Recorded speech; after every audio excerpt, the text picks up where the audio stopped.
சிவாய நமக. முப்போதும் திருமேனி தீண்டும் ஆதிசைவர்கள் குலத்தில் சுந்தரமூர்த்தி சுவாமிகளினுடைய வழிவழி தோன்றல் திருவான்மையூர் அடியாருக்கு அடியன் சந்தோஷ் திருமேனி சிவாச்சாரியார். நெக்ஸ்ட் ஜென் நேயர்கள் அனைவருக்கும் அன்பான வணக்கம். வரக்கூடிய செப்டம்பர் மாதம் 2025 பார்த்தீங்க அப்படின்னா அற்புதமான பல நல்ல பலன்களை தரக்கூடிய நல்ல மாதமாக வருதுங்க. குறிப்பாக புரட்டாசி மாதம் அப்படிங்கிறதும் ஆரம்பிக்கிறது இந்த மாதத்தில். இந்த மாதத்தில் அநேகமான அத்துணை கிரகங்களினுடைய நல்ல சஞ்சாரங்களும் சூப்பராக இருக்குது. குறிப்பாக இந்த மாதத்தில் பார்த்தீங்க அப்படின்னா சூரிய கிரகணம் வருது. அதாவது குறிப்பாக சொல்லணும்னா 7ஆம் தேதி செப்டம்பர் மாதம் 7ஆம் தேதி ஞாயிற்றுக்கிழமை இரவு 9:57 ஆரம்பித்து மறுநாள் செப்டம்பர் மாதம் 8ஆம் தேதி காலை, அதாவது விடிய காலை 1:40 வரைக்குமே இந்த சந்திர கிரகணம் அப்படிங்கிறது நடந்து கொண்டிருக்கிறது. அதாவது சதய நட்சத்திரம் நடக்கும்போது இந்த கிரகணம் ஆரம்பிக்குது. முடியும் போது பார்த்திங்கன்னா பூரட்டாதி நட்சத்திரம் வந்துடுது. அதில் இந்த சதயம் பூரட்டாதி ஜென்மான ஜென்ம நட்சத்திரங்களும் அதற்குண்டான சவிய நட்சத்திரங்களும் சாந்தி செய்து கொள்வது அவசியமாகுதுங்க. மொத்தமாக பார்த்திங்கன்னா 8 நட்சத்திரத்திற்கு இதன் மூலமாக சாந்தி செய்ய வேண்டும். அதாவது புனர்பூசம், விசாகம், பூரட்டாதி, திருவாதிரை, சுவாதி, சதயம், அதே போல் கவனிச்சிங்க அப்படின்னா திருவோணம், உத்திரட்டாதி ஆகிய 8 நட்சத்திரக்காரங்களும் இதன் மூலமாக சாந்தி செய்து கொள்வது மிக மிக அவசியமாகுது. அதேமாதிரி இந்த மாதம் பார்த்திங்கன்னா அற்புதமான நல்ல பலன்கள் தரக்கூடிய மாதமாக இருக்கிறது. அதேமாதிரி இந்த மாதம் முழுவதுமே சனி பகவான் வக்ரகதியிலே போகிறார். ராகுவுடன் சேர்ந்து அவர் கும்பராசியில் இருக்கார். குரு பகவானை பார்த்திங்கன்னா மிதுன ராசியிலே தான் முழுவதுமே அவர் இந்த மாதம் முழுவதுமே சஞ்சாரத்தை செய்து கொண்டிருக்கிறார். சூரிய பகவான் முதல்ல கவனிச்சிங்கன்னா அவர் சிம்மராசியில் ஆட்சி பலம் பெற்றிருக்கிறாரு. இந்த மாதம் 17ஆம் தேதிக்கு அவரும் அவருடைய ஸ்தானத்திலிருந்து அடுத்த ஸ்தானமாக இருக்கக்கூடிய கன்னிராசிக்கு பயிற்சி ஆகிறார். அதே மாதிரி புத பகவானை கவனிச்சிங்கன்னா இந்த மாதம் 11ஆம் தேதி அவர் முதல்ல கன்னிராசிக்கு வரார் சிம்மராசிலேருந்து. அடுத்து இந்த மாதம் 29ஆம் தேதி கன்னிராசியிலிருந்து மறுபடியும் துளாராசிக்கு பயிற்சி ஆகிறார். இப்படி புத பகவானுடைய சஞ்சாரம் அமையுது. அதே மாதிரி சுக்கிர பகவானை கவனித்தோம் அப்படின்னா இம்மாதம் 16ஆம் தேதி வரைக்கும் அவர் இருக்கக்கூடிய ராசி அப்படிங்கிறது சிம்ம ராசியில் இருந்து அடுத்தது கன்னி ராசிக்கு பயிற்சி ஆகிறார். செவ்வாய் பகவான் கன்னி ராசியிலிருந்து 15ஆம் தேதி செப்டம்பர் மாதம் 15ஆம் தேதி துலா ராசிக்கு மாறுறார். இப்படியாக இந்த சஞ்சார அமைப்புகள் இந்த நவகிரகங்களும் இருக்கிறது.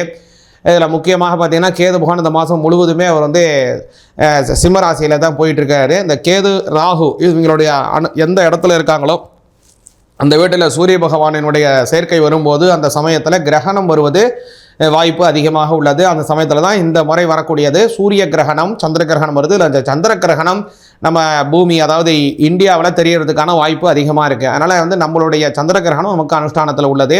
அந்த முன்னாடி சொன்ன மாதிரி தான் இந்த 8 நட்சத்திரக்காரங்க அன்றைய தினம் சாந்தி செய்து கொள்வது மிக மிக அவசியமாக இருக்குது. அதே மாதிரி இந்த மாதத்தில் ஒரு சிறப்பு என்னென்னா புரட்டாசி மாதம் வருது. இந்த மாதத்துலேருந்து புரட்டாசி மாதம் ஆரம்பிக்கிறது. கூடுதலாக முன்னாடி 7ஆம் தேதி செப்டம்பர் 7ஆம் தேதியிலேருந்தே பார்த்திங்கன்னா முன்னோர்களுக்கு ஒரு தர்ப்பணம் செய்வதற்கு ரொம்ப சாதகமான ஒரு 15 நாட்கள் வரும். அதுக்கு பேர் பிதுர் பட்சம்னு சொல்லுவாங்க. சில பேர் மகாலய பட்சம் அப்படின்னு சொல்லுவாங்க. இதனுடைய அங்கமாக கடைசியில் வரக்கூடியது மகாலய அமாவாசை வருங்க. 21ஆம் தேதி மாதம் 21ஆம் தேதி மகாலய அமாவாசை வருது. அதனால் இந்த 7ஆம் தேதியிலேருந்து 21ஆம் தேதி வரைக்கும் வரக்கூடிய 15 தினங்கள் அப்படிங்கிறது பிதுர் பட்சம், அதாவது மகாலய பட்சம். இந்த 16 தினங்களும் நாம் என்ன செய்யலாம் அப்படின்னா முன்னோர்களுக்காக தர்ப்பணங்களை செய்வது மிக மிக நல்ல பலனை தரக்கூடியது. அதனால் இதுலேயே நீங்கள் முன்னோர்களுக்கான திதி கொடுப்பதை, முன்னோர்களுக்கு தர்ப்பணம் செய்வதெல்லாம் செய்வது மிக மிக நல்ல பலனை தருங்க. மேலும் உங்களுடைய ராசிக்கு மாதம் என்ன பலன்கள் வருதுங்கிறத தெளிவாக பார்ப்போம். மேஷ ராசியாகிய உங்களுக்கு இந்த செப்டம்பர் மாதம் 2025 என்ன மாதிரி பலன்கள் அப்படிங்கிறத விரிவாக பார்ப்போங்க. முக்கியமாக சொல்லணும்னா மேஷராசிக்கு இந்த மாதம் ஒரு அற்புதமான நல்ல பலன்கள் தரக்கூடிய அமைப்பு தருது. 11ஆம் இடம் வலிமையாகுது. சனி பகவான் 11ஆம் இடத்துல லாபஸ்தானத்தில் இருந்து முழுமையான வக்ரகதியிலே போயிட்டுருக்கிறாரு. 11ஆம் இடத்துல லாபஸ்தானத்தில் வக்ரம் அடைந்து இருக்கக்கூடிய காலங்கிறது பொற்காலம் அப்படின்னு சொல்லலாம். ரொம்ப நாளாக ஏதாவது ஒரு விஷயத்தை தொலைச்சி இருந்துறீங்க, அது கிடைக்காம இருக்குது அப்படின்னா அது கிடைக்கிறதுக்கான வாய்ப்பு இருக்குது. ஏதாவது பணம் கொடுத்து ரொம்ப நாளாக அது வராமல் இருக்குன்னா இந்த காலத்தில் கண்டிப்பாக வருவதற்கு வாய்ப்பு இருக்குது. அல்லது நீங்கள் ஏதோ ஒரு பதவி வகிச்சுட்டு வரீங்க, அந்த பதவியிலேருந்து நீங்கள் ப்ரொமோட் ஆகிட்டீங்க, அந்த பதவி உங்களுக்கு கிடைக்காம போயிட்டுருக்கேன்னு ஒரு வருத்தம் இருந்ததுன்னா இந்த மாதத்தில் அந்த பதவி மீண்டும் உங்களுக்கு கிடைப்பதற்கான வாய்ப்பை ஏற்படுத்துகிறாரு இந்த சனி பகவான் வக்ரகதியிலே 11ஆம் இடத்துல லாபஸ்தானத்திலே போகக்கூடிய காலம் அப்படிங்கிறது. இதனால் அப்படின்னா அந்த ராகுவுடன் சேருவதனாலே 11 இருக்கக்கூடிய ராகுனுடைய சேர்க்கை உங்களுக்கு இந்த மாதிரியான பலனை தருது. அந்த இடத்துல சூரியனுடைய பார்வையும் இந்த மாதத்தில் கிடைக்குது. சரியா, அது ஒரு நல்ல பலனாக அமையுது. அடுத்தது மேசராசிக்கு ஒரு முக்கியமான என்னன்னு கேட்டிங்க அப்படின்னா சுக்கிர பகவான் ஒரு நல்ல அமைப்பில் போயிட்டுருக்காருங்க. 4ஆம் இடத்துல இருக்கார். 2ஆம் அதிபதி 4ஆம் இடத்துல போயிட்டுருக்காரு. இந்த 7ஆம் அதிபதியும் உங்களுக்கு சுக்கிர பகவான் தான். களத்திரஸ்தானாதிபதியும் தனஸ்தானாதிபதியும் இருக்கக்கூடிய சுக்கிர பகவான் இப்போது சுகஸ்தானம்னு சொல்லக்கூடிய 4ஆம் இடத்துல போகக்கூடியது அபரிமிதமாக நல்ல பலன்களை தரும். ரொம்ப நாளாக சொந்த வீடு வாங்கணும்னு ஆசைப்பட்டுருக்கீங்கன்னா சொந்த வீடு வாங்குவீங்க. இல்லை ஏற்கனவே எனக்கு வீடு இருக்குங்க, இன்னொன்று வந்து எனக்கு வந்து ஒரு கார் வாங்கணும், அல்லது என்னுடைய தொழிலை அபிவிருத்தி செய்வதற்காக நான் வந்து ஒரு இடம் வாங்கி அதில் வந்து பிஸ்னஸ் பண்ணணும் சொந்தமாக அப்படின்னு நீங்கள் நினச்சிட்டு இருந்தீங்கனாலும் அதற்கு உண்டான ஒரு சாதகமான பல நல்ல விஷயத்தை இந்த மாதம் ஏற்படுத்தி தருது உங்களுக்கு செப்டம்பர் மாதம். அடுத்ததாக கவனிச்சிங்க அப்படின்னா அந்த சுக்கிர பகவானுடைய பெயர்ச்சியும் ஏற்படுது. மாதம் 16ஆம் தேதி உங்களுடைய ஜென்மஸ்தானத்திலிருந்து சிம்ம ராசிக்கு சுக்கிர பகவான் பயிற்சி ஆகிறார். இந்த சிம்ம ராசிக்கு பயிற்சி ஆகக்கூடியதுங்கிறது வந்து 2, 7, 5ங்கிற அமைப்பு இருக்குது. இது யாருக்கெல்லாம் ரொம்ப சாதகம் அப்படின்னு கேட்டிங்கன்னா, ரொம்ப நாளாக திருமணம் ஆகாமல் இருக்குது அப்படின்னு நினைக்கிறவங்களாக இருந்தாலும் சரி, அல்லது நாங்கள் 2 பேரும் ஒருத்தர் நாங்கள் மனசு விரும்பிகிட்டு இருக்கோங்க, நாங்கள் 2 பேரும் ரொம்ப நாளாக மனசு விரும்பிக்கிட்டு இருக்கோம், இதை வந்து ஒரு குடும்பத்தில் சொல்லியோ அல்லது ஒரு குறிப்பிட்ட மாதிரி இது நல்ல ஒரு முன்னேற்றமான அடுத்த கட்டத்துக்கு நாங்கள் கொண்டு போகணும், ஒரு நல்ல இல்வாழ்க்கையை தொடங்கணும் அப்படிலாம் நினைக்கக்கூடிய இளம் ஜோடிகளாக நீங்கள் இருந்து வந்தீங்க அப்படின்னா இப்போ உள்ள காலம் அதற்கு கனிவான காலமாக அமைகிறது. ஏன்னா 2, 7, 5ங்கிறதனுடைய சேர்க்கை இருந்தால் தான் மனப்படி மனசு விருப்பப்படி காதல் திருமணம் செய்து கொள்வதற்கான வாய்ப்புகள் பல விதமாக நல்லபடியான நல்ல பலனை தரும்.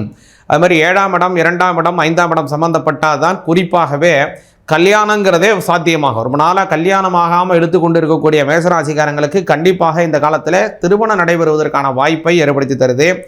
அடுத்ததாக கவனிச்சிங்க அப்படின்னா சூரிய பகவானுடைய சஞ்சாரம், அவர் வந்து 5ஆம் அதிபதி 5ஆம் இடத்துல ஆளும் கிரகமாக ஆட்சி கிரகமாக உட்கார்ந்து அமைக்கிறாரு.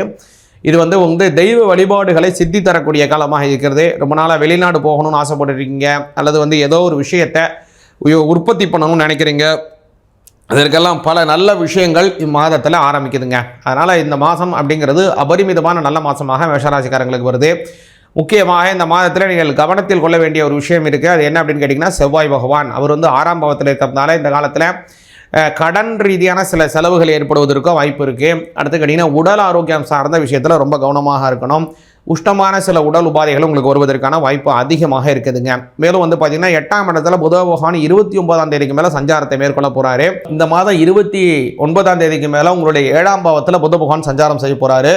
6ஆம் அதிபதி 7ஆம் இடத்துல போகக்கூடிய காலம் அப்படிங்கிறது எதிரிகளினுடைய தொல்லைகளை தரக்கூடிய காலமாக அமையுது. அதனால் இந்த மாதத்தினுடைய பிற்பகுதியில் உங்களுடைய போட்டியாளர்கள் அல்லது உங்களுக்கு யார் காம்படேட்டரோ அவங்களுடைய கை கொஞ்சம் மேலே ஓங்குவதற்கான வாய்ப்பு இருக்குது. அதனால் அதற்கு முன்பாகவே அதற்கு உண்டான நடவடிக்கை என்ன செய்யணும், அதில் எப்படி நம்ம அந்த சமயத்தில் ஏற்படக்கூடிய போட்டியில் எப்படி முன்னேற்றிக்கணும், உங்களை உயர்த்தி கொள்ளணும், அதுமாரி இந்த மாதிரி நடக்கக்கூடிய ஒரு விஷயத்தை முன்படியே கணிச்சு அதுக்கு தக்கன நீங்கள் கொண்டு போகிறது நல்ல பலனை தரும். அது தொழில் ரீதியாக இருக்கலாம், அல்லது வேறு ஏதாவது வந்து பண ரீதியாக பொருளாதார ரீதியாகவும் இது இருக்கலாம். அதில் கொஞ்சம் கவனமாக இருக்க வேண்டியது முக்கியமாக இருக்குது. அதனால் இந்த சமயத்தில் நீங்கள் கவனமாக இருக்கணும்.